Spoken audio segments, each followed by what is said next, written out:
Perkenalkan, nama saya Desi Puspitasari dari SMP Negeri 1 Cibogo. Latar belakang pemilihan Classroom Based Assessment (CBA) atau asesmen berbasis kelas yang berbasis genre didorong oleh kebutuhan untuk meningkatkan kualitas keterampilan berbahasa, terutama menulis, melalui pendekatan yang sistematis, kontekstual, dan fungsional. Berikut adalah poin-poin latar belakang dan pemilihan. Yang pertama, peningkatkan keterampilan menulis secara sistematis. Yang kedua, konteks sosial dan budaya. Yang ketiga, penyedia kerangka konseptual. Yang keempat, fokus pada fitur linguistik. Yang keempat, mengatasi rendahnya kemampuan berpikir kritis. Dan yang terakhir, pembelajaran berpusat pada siswa. First, the second, okay, after that, and then terakhirnya, finally. What we call first in bahasa? Pertama, second, Asia. What we call second in bahasa? Kedua, okay. After that, selanjutnya, finally, akhirnya adalah urutan dalam pembuatan. Hasil aksi nyata yang saya telah laksanakan, hasil dari refleksi mendalam terhadap kondisi dan tantangan di atas, maka saya sebagai guru tergerak untuk menerapkan pembelajaran mendalam dengan menggunakan CBA, Classroom Based Assessment, berbasis genre di setiap kelas. Ini langkah yang strategis dan mampu mendongkrak kompetensi literasi khususnya dalam aspek membaca dan memahami teks informasi berupa materi pembelajaran dengan pendekatan building knowledge of field, modeling, joint contraction, and then independent contraction. CBA berbasis genre dengan pendekatan ini diharapkan meningkatkan kompetensi motivasi siswa, memungkinkan siswa belajar dengan topik yang menarik yang relevan dengan kehidupan mereka, meningkatkan kemampuan bahasa, mampu siswa meningkatkan kompetensi kemampuan bahasa mereka dalam konteks nyata. Keunggulan utama dari pendekatan kompetensi CBA meningkatkan motivasi siswa dan kemampuan bahasa mereka dalam konteks yang nyata. Dengan CBA, siswa belajar bahasa melalui topik yang menarik dan relevan, sehingga mereka termotivasi untuk belajar dan meningkatkan kemampuan bahasa mereka secara alami. Ya. Ada Sela, ada Ina, ada Resya, ada Naila. Oke, ini kelompok 1 mau diskusikan tentang prosedur teks mengenai apa? Kerajinan tangan. Kerajinan tangan. Kerajinan tangannya terbuat dari apa? Botol bekas. Botol bekas. Oke. Sok sekarang satu orang deh bantu Miss Eci untuk membacakan teks ini. Can you read for this text, please? Sok. How to make a plain pot from used bottles. Goal to make a plain pot from used bottles. Tool and materials.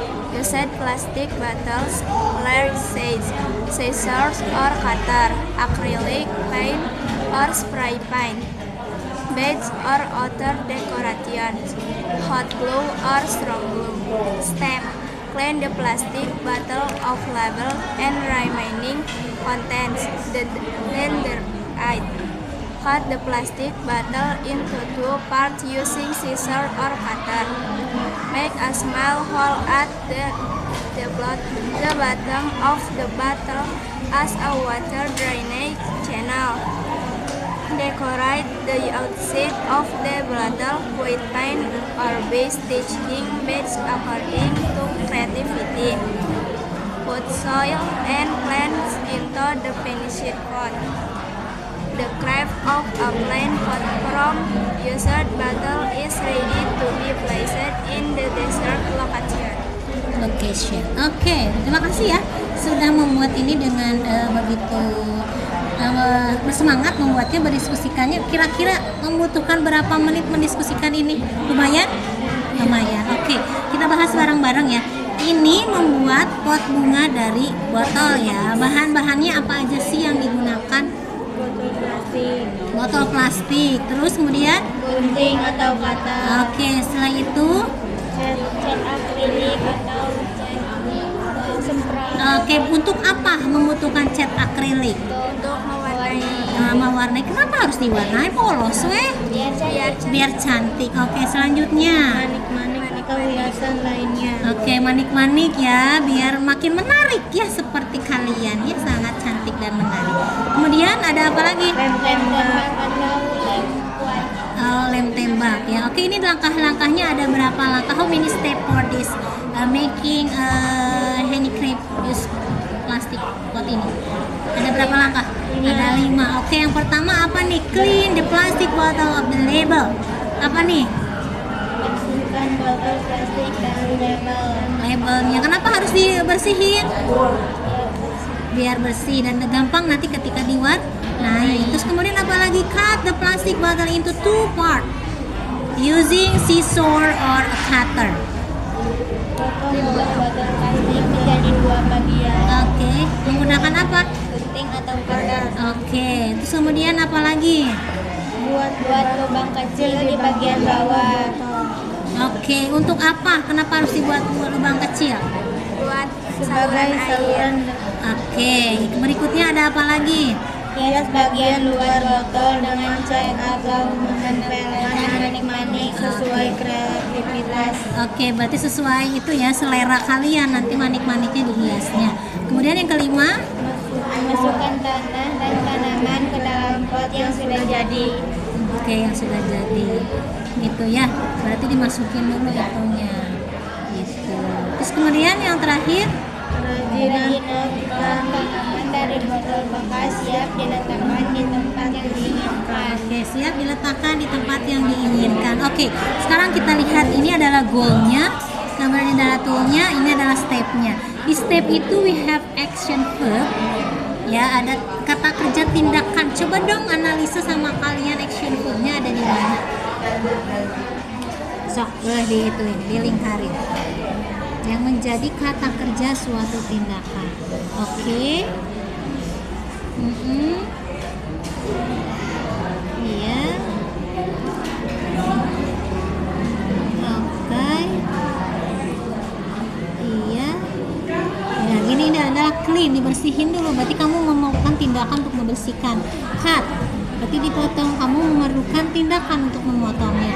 Oke, yang sekarang coba analisa bareng-bareng. Ada nggak sequence-nya yang belum kalian tulis di sini urutannya? Apa udah seperti ini aja? Atau ada yang harus diperbaiki? Ada. Contohnya, ini kan udah ada 1, 2, 3, 4, 5 ya, ada urutannya.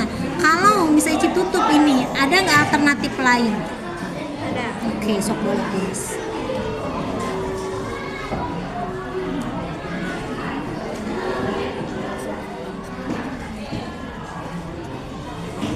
Oke, kemudian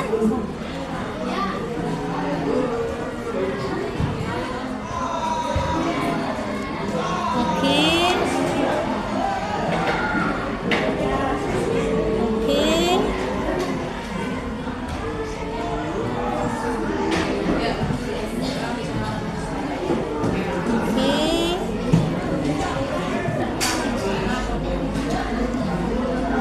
Nah, oke, itu adalah sequence-nya ya, urutannya. Oke, sayang ya. Nanti kalau ketika yang terakhirnya ada apa nih? Terakhirnya ada so.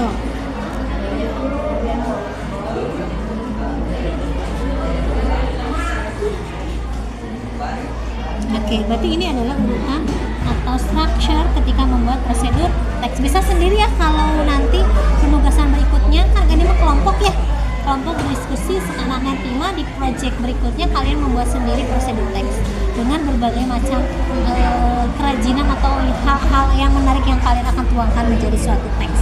Oke, thank you ya untuk teksnya. Oke, bye-bye. Perkenalkan, nama saya Maya Amalia. Saya dari kelas 7B. Kesan belajar teks prosedur menggunakan digital sangat seru sekali dan menyenangkan. Materi ini membuka wawasan saya untuk mengenai literasi prosedur tes. Sangat seru sekali. Bye-bye. Perkenalkan, nama saya Ayu Yuliana, guru bahasa Inggris di SMPN 1 Cibogo. Saya kagum kepada rekan saya, Miss Desi Puspitasari. Belajar digital membuktikan kalau dunia digital itu mempermudah segalanya. Semangat terus eksplorasi teknologi barunya, jangan bosan berbagi ilmu. Tetaplah menjadi inspirasi teman-teman lain untuk mengoptimalkan dalam hal positif. Saya sadari bahwa proses yang berjalan tidak instan. Di awal, banyak murid yang masih terbiasa membaca sekedar untuk menjawab, bukan untuk memahami. Namun setelah mereka terlibat dalam pembuatan teks, membaca materi yang disampaikan, lalu diperkuat dengan media interaktif melalui TV Smartboard, pemahaman terjadi peningkatan. Murid mulai terbiasa memahami dan lebih teliti, karena mereka sadar bahwa informasi yang mereka baca akan disampaikan kembali. Dari situlah kemampuan literasi membaca. Pembelajaran dengan CBA ini sebuah pendekatan pembelajaran yang menempatkan murid sebagai pusat sekaligus pembelajaran melalui pendekatan BKOF, G-Code, dan I-Code. Pendekatan pembelajaran ini hadir supaya dengan upaya nyata dalam membangun kompetensi literasi yang tidak hanya berfokus kepada kemampuan membaca, tetapi juga memahami, mengolah, dan menyampaikan informasi secara kreatif. Pada akhirnya, melalui langkah sederhana namun konsisten ini, kita bersama-sama berikhtiar mencetak generasi yang tidak hanya cakap literasi, tetapi juga memiliki daya pikir kritis, karakter kolaboratif, serta kesiapan menghadapi tantangan masa secara holistik.